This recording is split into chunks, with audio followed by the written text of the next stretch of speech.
I don't know if this is where the idea for post-apocalyptic armoured battle cars came from, but I'm getting some major Mad Max and Borderlands vibes coming from this week's video. Very excited about it, not mad about it one bit.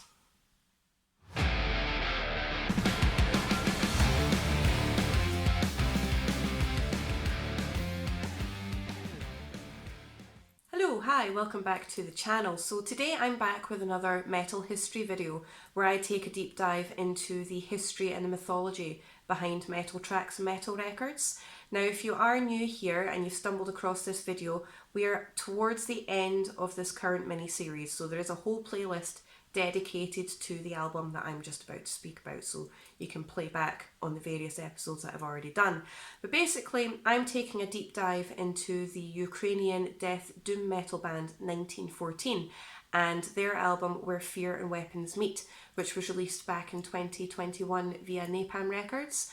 And basically what I'm doing is I'm taking each track and I'm creating its own video talking about the history behind that particular track. So this week, like I said, we're towards the end of the album now and we're talking about this track, which I am not going to try and attempt to pronounce because I have a hard time speaking the English language, which is my first language, never mind French.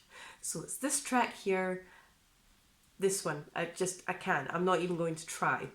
So this is basically translated into the Belgian core of armoured cars. And like I said at the beginning of the video, very excited about this. I got some mad, post-apocalyptic, Mad Max kind of vibes from this. And I tell you one thing, researching armoured cars was very exciting. And I have no idea if this is like the precursor for, you know, the battle cars, the battle vehicles that you see all armoured up with various different bits of metal and spikes and things like that, like you would see in something like Mad Max. I have no idea if this is the precursor for that or not, but it is very, very cool.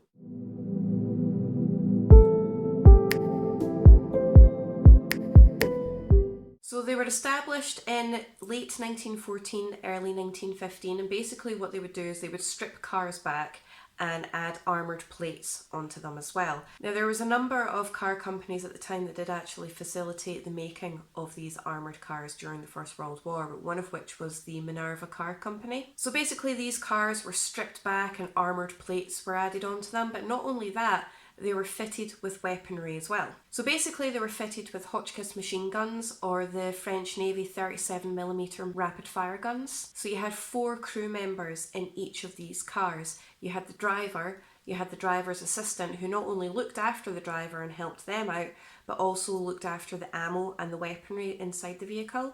You had the commander and you had the gunner. Now all of the ammo and all of the weaponry was situated at the back of the vehicle, and they also attacked from the back of the vehicle, which meant that if they had to retreat, it was a lot faster for them to do so, considering how weighted down it was and how difficult it was to manoeuvre the vehicle.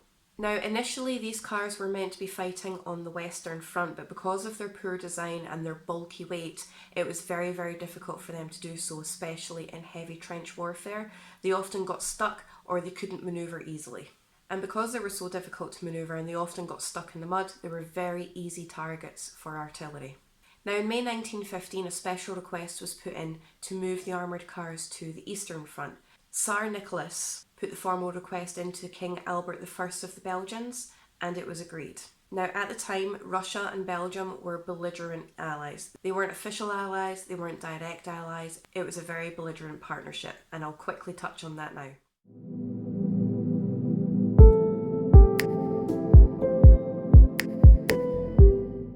Now what do I mean by belligerent allies? Well basically they were allies bound by law. Now at the time Britain was tied into protecting Belgium under the 1839 agreement, whereby Belgium was recognised as an independent and neutral state from the Netherlands. However, in the event of war, Britain would step in to protect Belgium.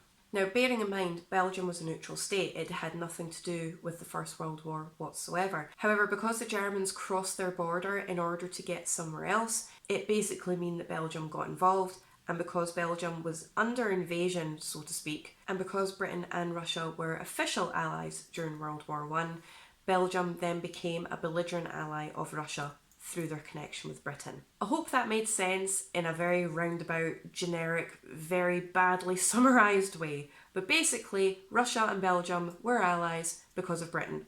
It's all Britain's fault. However, that key point, the fact that Belgium and Russia were belligerent allies, will be important later on. Now, the members of the Armoured Car Division were actually given a choice. They could stay at the Western Front or they could go to the Eastern Front, and most of them chose to go to the Eastern Front. So they set sail from Brest to Arkhangelsk. Now, because the Belgians weren't actually official allies of Russia, they were seen as volunteers or guests of the Russian army. Basically, they were used for small hit and run tactics, for delivering messages, for causing a distraction and little things like that. Again, because they were so weighted down, so bulky, and it was very difficult to manoeuvre these cars, they weren't used in major conflicts and they weren't used in major missions or anything like that. Now, there was 400 members of the Armoured Car Division and 16 of them were killed in action. Now, by the time 1917 came around, the Armoured Car Division found themselves in a very perilous position.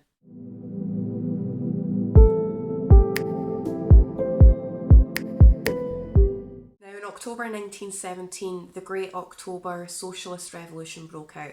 We also know that as the October Revolution or the Bolshevik Revolution.